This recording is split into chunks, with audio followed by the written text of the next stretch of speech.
श्री सरस्वती स्तोत्रम् श्वेतपद्मासना देवी श्वेतपुष्पोपशोभिता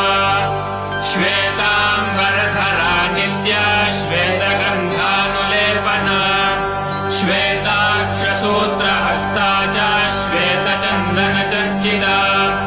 श्वेतवीणाधरा शुभ्रा श्वेतालङ्कारभूषिता वन्दिता सिद्धगन्धा